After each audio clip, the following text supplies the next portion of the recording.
Hello guys, DBMS के revision part 4 में आप सभी का स्वागत है। 3 पार्टों में अपन रिवीजन कर चुके थे डीबीएमएस का थोड़ा बहुत।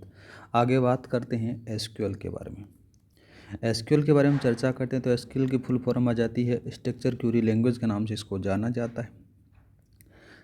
1970 की बात आती है। 1970 में ईएफ कोड ने क्या बनाया, रिलेशनल मॉडल को बनाया था। बाद में आईबीएम के 2 वैज्ञानिक थे। इन्होंने क्या किया, रिलेशन मॉडल का अध्ययन किया। अध्ययन करने के बाद में उन्होंने सीक्वल नाम बनाया। किसको बनाया? सीक्वल को बनाया। सीक्वल की फुल फॉर्म बात करें तो स्ट्रक्चर इंग्लिश क्यूरी लैंग्वेज नाम दिया गया। 2 वैज्ञानिक थे आईबीएम के, नाम आ जाता है उनका डोनाल्ड चैम्बरलिन आता है, दूसरे का नाम आ जाता है रेमंड। इन दोनों ने क्या किया, सीक्वल को बनाया। जब इन्होंने बनाने के बाद में थोड़ा सा दिन बाद में इनको पता चलता है कि जो सीक्वल है ये तो पहले से कोई एयरक्राफ्ट कंपनी का नाम है। ठीक है, बाद में उन्होंने नाम चेंज कर दिया गया और नाम चेंज रखा तो उसका क्या किया, एसक्यूएल नाम चेंज किया उन्होंने, जिसकी फुल फॉर्म हो जाती है स्ट्रक्चर क्यूरी लैंग्वेज।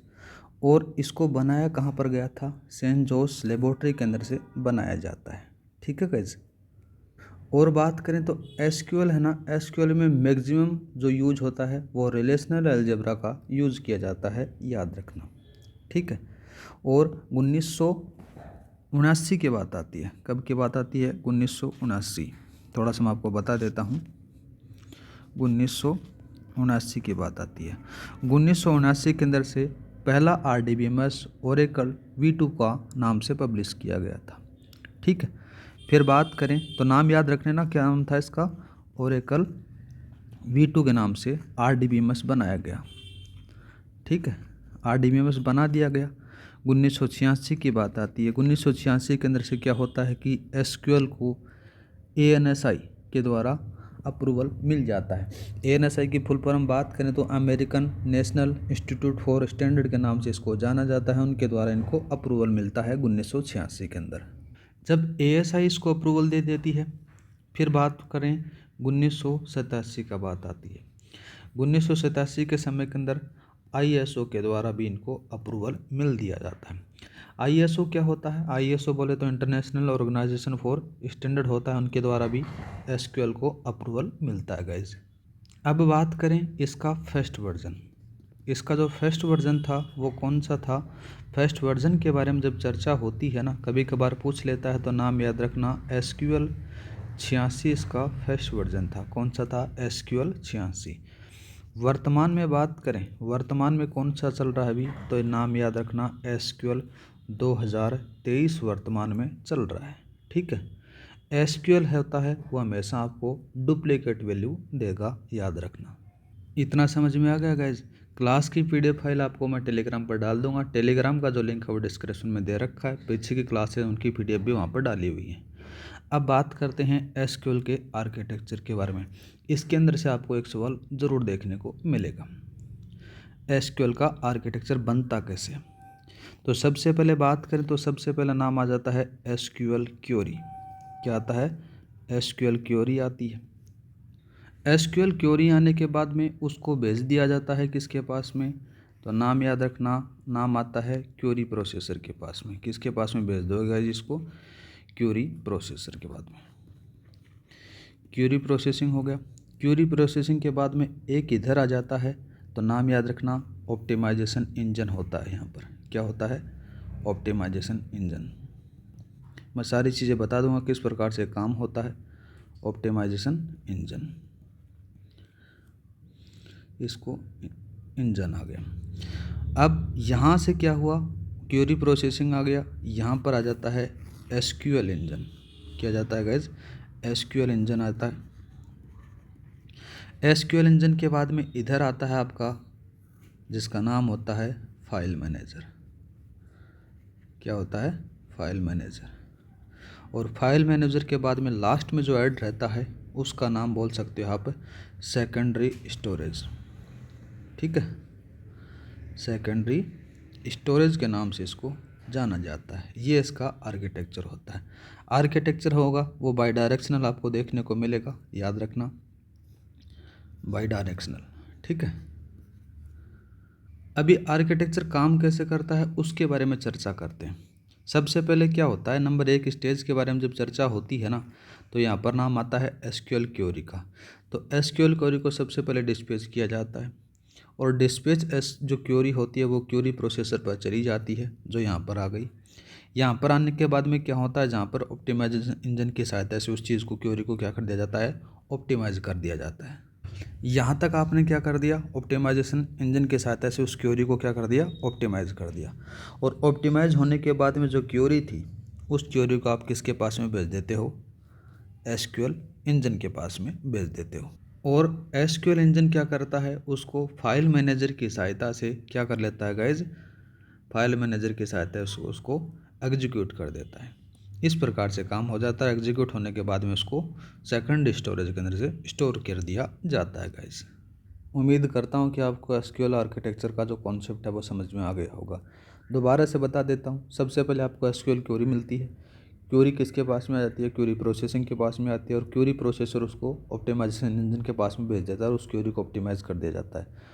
ऑप्टिमाइज हुई क्वेरी है वो किसके पास आती है, वो एसक्यूएल इंजन के पास में आती है, और एसक्यूएल इंजन उसको फाइल मैनेजर के पास में भेजता है, और फाइल मैनेजर उसको क्या करता है गाइज, उसको एग्जीक्यूट कर देता है। एग्जीक्यूट होने के बाद में उसको सेकंड स्टोरेज के अंदर से सेव कर दिया जाता है।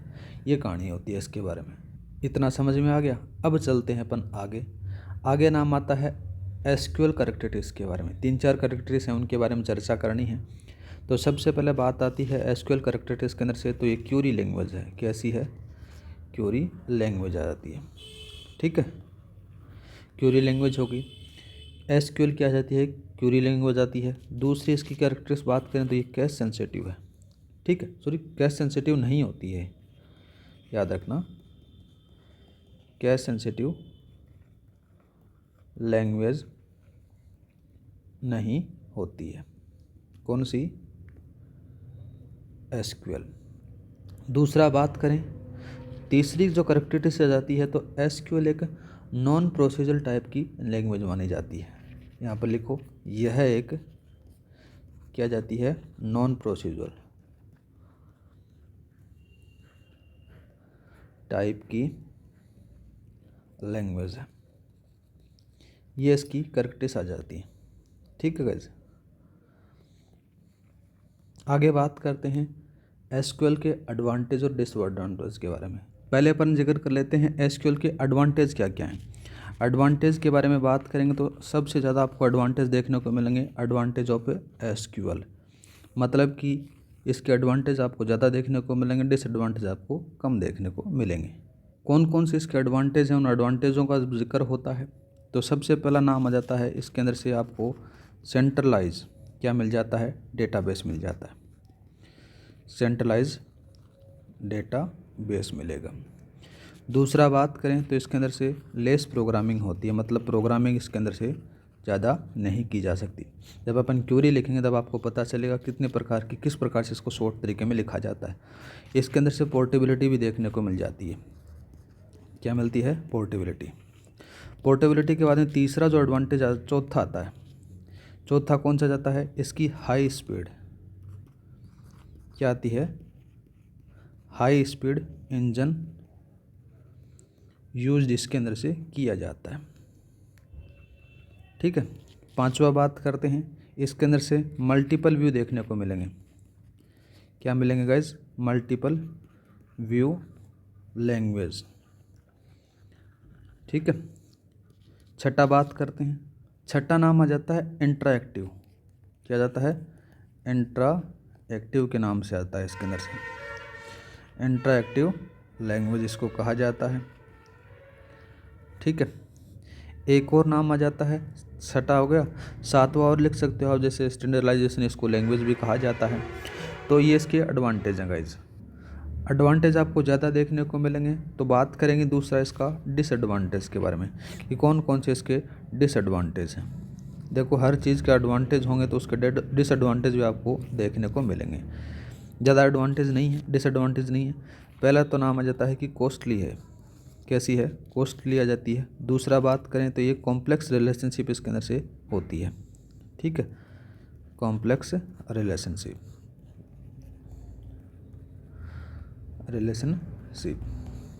तीसरा बात करें तो इसके अंदर से पार्शियल कंट्रोल देखने को मिल जाता है। ये सारी के सारे इसके डिसएडवांटेज आ जाते हैं। डिसएडवांटेज इसके कम होते हैं, एडवांटेज ज़्यादा होते हैं, तो डिसएडवांटेजों को आप क्या कर देते हो, नेगलेक्ट कर दिया जाता है। उम्मीद करता हूँ कि इतना आपको समझ में आ चुका होगा। अब बात करते हैं आगे एसक्यूएल के बारे में। एसक्यूएल डेटा टाइप क्या करेंगे अपन, एसक्यूएल डेटा टाइप के बारे में चर्चा करेंगे। जब नाम आता है एसक्यूएल के डेटा टाइपों का तो सबसे पहला नाम आ जाता है, किसका लिखोगे, कैरेक्टर। क्या लिखोगे, कैरेक्टर के लिए डेटा टाइप। कौन कौन से कैरेक्टर के लिए डेटा टाइप यूज होते हैं उन्हीं के बारे में अपन जिक्र करेंगे। अपन सबसे पहला नाम आ जाता है कैरेक्टर के लिए कैर टाइप का। क्या होता है, कैर टाइप का यूज होता है। जिक्र करें इसी के बारे में कि कैर कैरेक्टर के लिए कौन सा डेटा टाइप आ जाता है, तो नाम याद रखना, कैर टाइप ये होता है। यह डेटा टाइप क्या करता है कि फिक्स्ड साइज की कैरेक्टर लेंथ आपके लिए यूज किया जाता है। इसके अंदर से जो डेटा की लेंथ दी जाती है उतने ही मेमोरी ब्लॉक इसके अंदर से प्रोवाइड किए जाते हैं। ठीक है, जैसे छोटा सा सवाल देखें, यहाँ पर आपको लिख दिया गया, जैसे मैंने मेरा नाम लिखा दीपक, आपको मेमोरी ब्लॉक के अंदर से क्या दे रखा है, यहाँ पर 10 दे रखा है एन की जगह। तो आप क्या करोगे, देखो यहाँ पर आपको 10 ब्लॉक बना के दिए जाएंगे, 1 2 3 4 5 6 7 8 9 और 1 ब्लॉक इस प्रकार से बना दिया जाएगा। यहाँ पर जैसे मैंने ये लिख दिया गया, ये लिख दिया, यहाँ की साइडें ये चीज़ें खाली रह गई, तो इसके अंदर से आपको कैर टाइप का यूज किया जाता है। दूसरा बात करते हैं, नाम आ जाता है वेयर केयर। दूसरा कौन सा लिखोगे, वेयर केयर लिखेंगे अपन। वेयर केयर के बारे में जब चर्चा होती है, इसके अंदर से आपको क्या क्या मिलता है कि varchar and data type के अंदर से क्या होता है कि वेरिएबल लेंथ कैरेक्टर के लिए यूज की जाती है, और इसके अंदर से यूज़र जितने कैरेक्टर में वैल्यू इनपुट करता है उतने ही आपको मेमोरी ब्लॉक मिलते हैं। जैसे मैंने क्या लिखा, मैंने मेरा नाम लिख दिया, जैसे ये लिखा, ये लिखने के बाद में आपको इतने मेमोरी ब्लॉक मिलेंगे, कितने मिलेंगे, जितने हैं उतने ही मिलेंगे आपको, इस प्रकार से। ये लो, वेयर केयर में ऐसा होता है और केयर में अलग किया जाता है। इतना समझ में आ गया होगा कैरेक्टर के लिए। अब बात करते हैं, दूसरा नाम लिखोगे गाइस इंटीजर के लिए। कौन सा लिखोगे, इंटीजर के लिए। ठीक है, यहाँ पर लिखो इंटीजर वैल्यू। इंटीजर वैल्यू के लिए जब जिक्र होता है ना, तो इसमें भी आपको दो चीज़ें मिलेंगी, एक तो स्मॉल इंट मिलेगा, एक इंट मिलेगा। सबसे पहले बात कर लेते हैं अपन किसके बारे में, इंट के बारे में।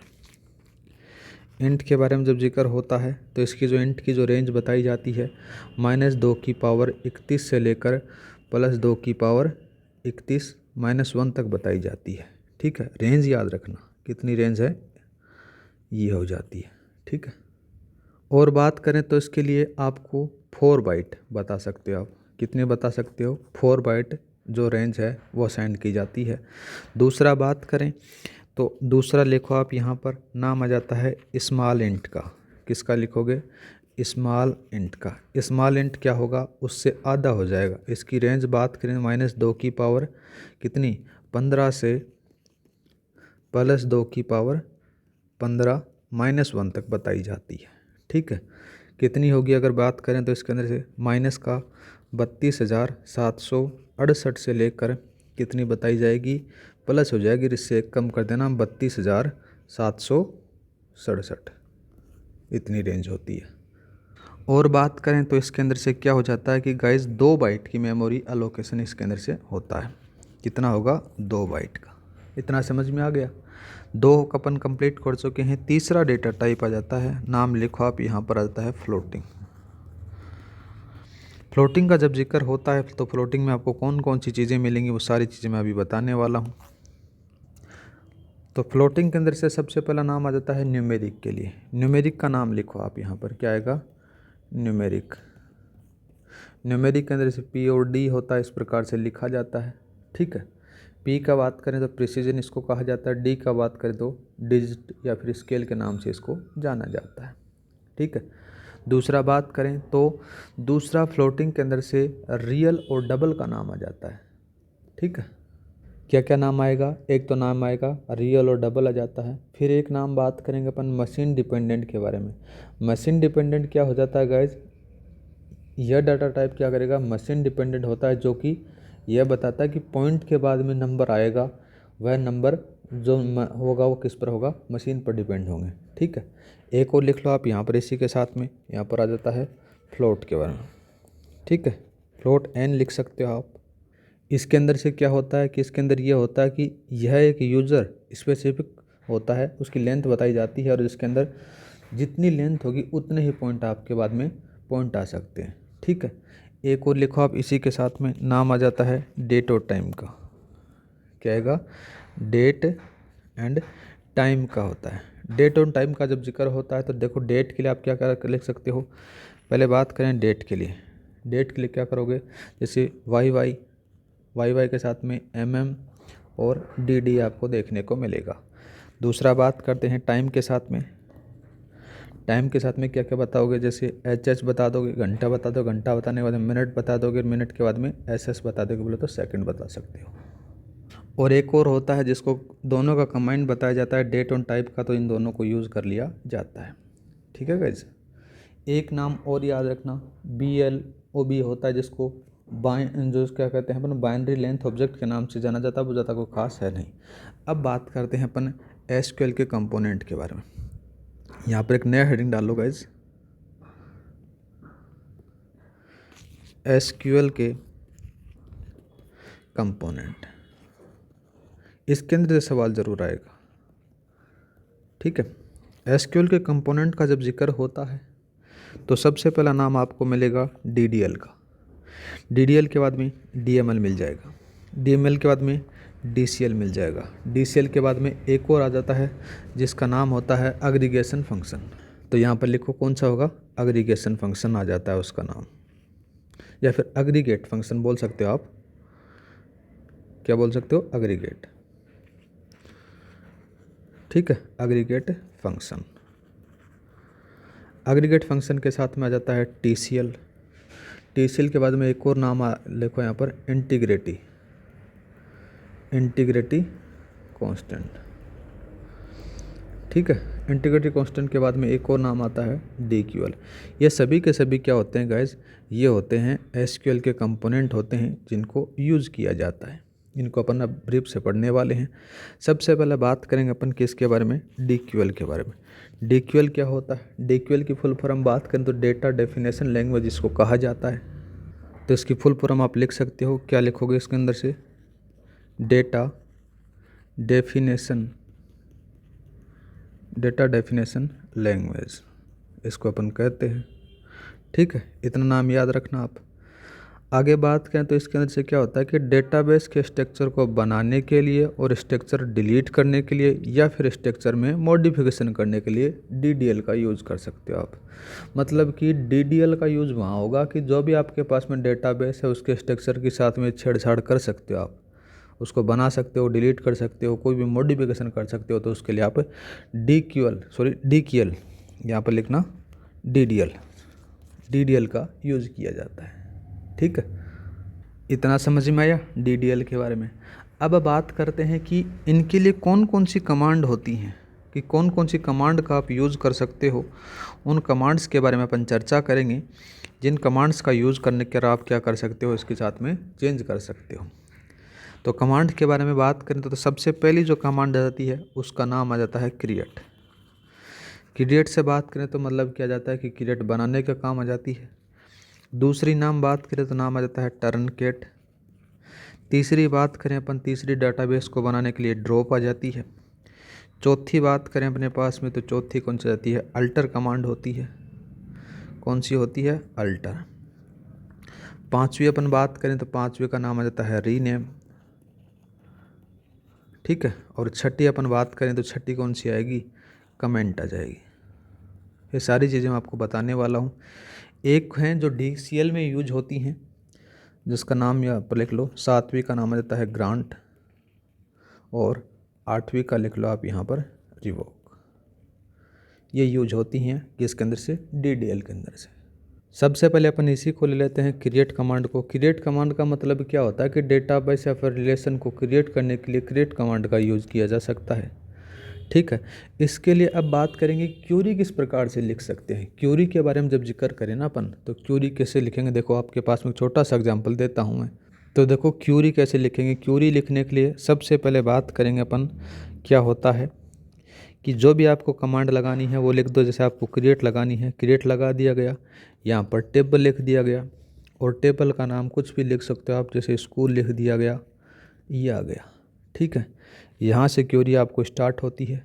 ठीक है, और स्मॉल ब्रैकेट से यहाँ पर जैसे आपने कुछ स्कूल के अंदर से कोई भी आपने डाटा लिख दिया, जैसे उसकी आईडी लिख दी, स्टूडेंट नेम लिख दिया, फादर्स नेम लिख दिया, एज लिख दिया, इस प्रकार से यूज़ किया जाता है।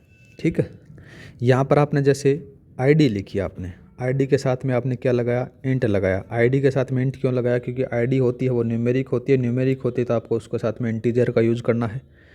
जब तक ये कोमा चलती रहेगी तब तक आपकी क्वेरी चलती रहेगी। जैसे ही वहाँ पर कोमा हटी आपकी क्वेरी वहाँ पर बंद हो जाएगी। फिर जैसे आपने स्टूडेंट नेम लिख दिया, स्टूडेंट नेम की अगर आपने लेंथ लिख दी, जैसे आपने क्या कर दिया, वेयर केयर यहाँ पर यूज़ किया। वेयर केयर मैं पहले बता कर आया हूँ ना कि किस प्रकार से उसको आ जाता है। यहाँ पर आपने क्या किया, वेयर केयर का यूज़ किया। वेयर केयर का यहाँ पर 30 तक दिया आपने और वापस इसको यहाँ पर बंद कर दिया। स्टूडेंट नेम आया, फिर बाद में आता है फादर्स नेम। फादर्स नेम के साथ में भी आपने वेयर केयर यूज़ किया, इसके भी आपने साथ में 30 लगा दिया और क्वेरी आपकी चलती रही। आगे बात करें तो एज आ जाती है। ठीक है, एज न्यूमेरिक में बताई जाती है तो इंट आपने यूज़ कर लिया। यहाँ पर आपने क्या किया, कोमा को बंद कर दिया और स्मॉल ब्रैकेट से इसको बंद किया और यहाँ पर आपने इस प्रकार से क्वेरी को क्लोज कर दिया गया। इस प्रकार से क्वेरी लिखी जाती है, याद रखना। ठीक है, दूसरा अपन जिक्र कर लेते हैं। दूसरा जिक्र कौन सा होगा, दूसरा जिक्र होगा सेकंड कमांड का, टर्नकेट। ये कमांड मैं बता चुका हूँ, पहले आपने पढ़ी होगी तो। टर्नकेट, टर्नकेट के अंदर से क्या होता है, टर्नकेट के अंदर से जब जिक्र करें ना गाइज, इसके अंदर से क्या होता है, जो टेबल होगा उस टेबल का जो डेटा होगा उसको डिलीट कर दिया जाएगा। इसकी कंडीशन ये होती है कि नो रोल बैक होता है, मतलब कि इसको आप रोल बैक नहीं कर सकते। दूसरी कंडीशन बात करें तो ओनली क्या होता है, डेटा डिलीट होगा, ओनली डेटा डिलीट होगा टर्नकेट के अंदर से। ठीक है, क्या होगा, ओनली डेटा डिलीट होगा। आगे बात करते हैं नेक्स्ट। नेक्स्ट कौन सी आ जाती है, तीसरी लिखो आप, ड्रॉप कमांड। ड्रॉप कमांड क्या है, इसकी मिलती जुलती बहन आ जाती है टर्नकेट की। इसके अंदर से इसको भी क्या कर सकते हो आप, नो रोल बैक, कि इसको रोल बैक नहीं कर सकते, पहली कंडीशन आ जाती है। ठीक है, और ये जो आपका डेटा होगा, डेटा और स्ट्रक्चर बोले तो आपकी टेबल। ठीक है, टेबल को क्या कर देगी, डिलीट कर देगी, इतना याद रखना। समझ में आ गया। आगे बात करते हैं नेक्स्ट कमांड के बारे में। नेक्स्ट कमांड का जब जिक्र होता है तो नेक्स्ट वाले का कौन सा लिखोगे, नाम आ जाता है अल्टर का। अल्टर के बारे में बात करें तो अल्टर के अंदर से क्या होता है कि किसी भी एग्जिस्टिंग डेटाबेस में या फिर किसी टेबल में स्ट्रक्चर को मॉडिफाई करना होता है तो अल्टर कमांड का यूज़ करना पड़ेगा। और अल्टर कमांड में कुछ ऑपरेशन है उनको परफॉर्म किया जाता है। जैसे बात करें आपका कॉलम का ऐड करना, कॉलम को डिलीट करना। ठीक है, टेबल नेम या फिर एट्रीब्यूट का नेम है उसको रीनेम करना। दूसरा बात करें तो कॉलम डेफिनेशन को चेंज करना। है सारी की सारी चीज़ें आप अल्टर कमांड से यूज कर सकते हो, ज़्यादा कोई खास इसके अंदर से होता नहीं है। ठीक है, जैसे आपको क्वेरी लिखनी है, एक क्वेरी, एक छोटी सी मैं क्वेरी लिख के बता देता हूँ आपको। अल्टर कमांड का आपको यूज़ करना, जैसे आपने क्या लिखा, सबसे पहले अल्टर का यूज़ किया। अल्टर का यूज़ करने के बाद में आपने यहाँ पर टेबल लिखा। टेबल लिखने के बाद में आपकी अल्टर टेबल लिख दिया। इतना लिखने के बाद में आपकी जो पीछे वाले मैंने एक एग्जाम्पल लिया था उसका नाम क्या था, स्कूल मैंने लिखा था। ठीक है, स्कूल टेबल का नाम आ जाता है। फिर मैंने क्या किया, ऐड कॉलम लगाना है मेरे को, ऐड यहाँ पर कॉलम लिख दिया, ऐड कॉलम लिखा। और यहाँ पर किसकी जगह, जैसे मैंने फादर्स नेम की जगह चेंज करना है, वहाँ पर एक नया कॉलम ऐड करना है तो यहाँ पर लिख सकते हो आप फादर्स नेम आ जाता है और यहाँ पर लिख लो आप varchar. Varchar use किया, 30 यूज़ करने के बाद में इसको बंद कर दिया। ऐसी ये क्वेरी होती है, एकदम सरल सी होती है। इसी क्वेरी के अंदर से बात करें, जैसे आपको कॉलम को डिलीट करना है तो डिलीट करने के लिए आपने क्या किया, यहाँ पर ऐड की जगह आप ड्रॉप कर देना। ड्रॉप करने के बाद में आप क्या करोगे, उसको परमानेंटली डिलीट हो जाएगा। ठीक है गाइस, ज़्यादा कोई खास इसके अंदर से होता नहीं है। इतना समझ में आ चुका होगा, मतलब कि ये चीज़ें आपको देख ली हैं। अल्टर कमांड तक हो गया। अल्टर कमांड के बाद में एक नाम और लिखो, नाम अपना था रीनेम के बारे में, ये भी एक कमांड आ जाती है रीनेम। रीनेम का जब जिक्र होता है तो इसके अंदर से क्या होता है, रीनेम कमांड में टेबल के नेम को या फिर एट्रीब्यूट के नेम को चेंज किया जाता है, ठीक है। और अल्टर कमांड के साथ में इसको परफॉर्म किया जाता है। किसके साथ में करोगे, ये अल्टर कमांड का साथ देकर रीनेम को यूज़ कर सकते हो। जैसे अपन पहले पढ़कर आए थे अल्टर कमांड में, मैंने बताया था कि टेबल के नेम और एट्रीब्यूट को आप रीनेम कर सकते हो, तो ये किसके साथ में हो सकता है, ये रीनेम वाली कमांड का साथ लेती है। छठी बात करते हैं, छठी कौन सी आ जाती है, छठी आ जाती है कमेंट। कमेंट के अंदर से बात करें तो सरल सी होती है गाइज, कुछ नहीं होता इसके अंदर से। जैसे आपने कुछ भी चीज़ें लिखी, लिखने के बाद में आपको लास्ट में उसका कुछ कमेंट लिखना पड़ता है, उसके लिए आपको कमेंट कमांड का यूज होता है। सिंगल लाइन कमेंट के बारे में जब जिक्र करें तो डबल इससे यूज किया जा सकता है। मल्टीपल लाइन कमेंट के बारे में बात करें ना गाइज, तो पहले ये स्लैश आ जाता है, फिर आता है स्टार, इस प्रकार से लिखकर आपको दर्शाया जाता है। एक और बात करते हैं इनलाइन के बारे में। इनलाइन का भी सेम ऐसा ही प्रोसेस होता है। यहाँ पर देखो क्या लिखोगे, ये लिखने के बाद में और ये लिखा जाता है, ठीक है। ये सिंगल लाइन, ये मल्टी लाइन और ये इनलाइन, इसका यूज होता है।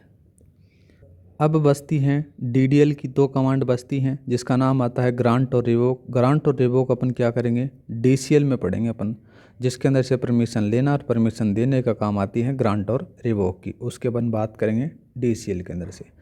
अब जिक्र करते हैं अपन DML के बारे में। किसके बारे में बात करेंगे अपन, DML।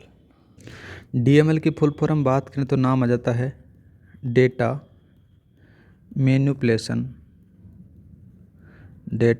मैनिपुलेशन लैंग्वेज, इसका नाम आता है, ठीक है। इसके अंदर से क्या होता है कि किसी टेबल में या फिर डेटाबेस में डेटा को मैनिपुलेट करना, मॉडिफाई करना, तो DML का यूज़ कर सकते हो। और DML की कौन कौन सी कमांड का यूज़ करके आप ये सारे काम कर सकते हो, उनके बारे में अब हम जिक्र करेंगे।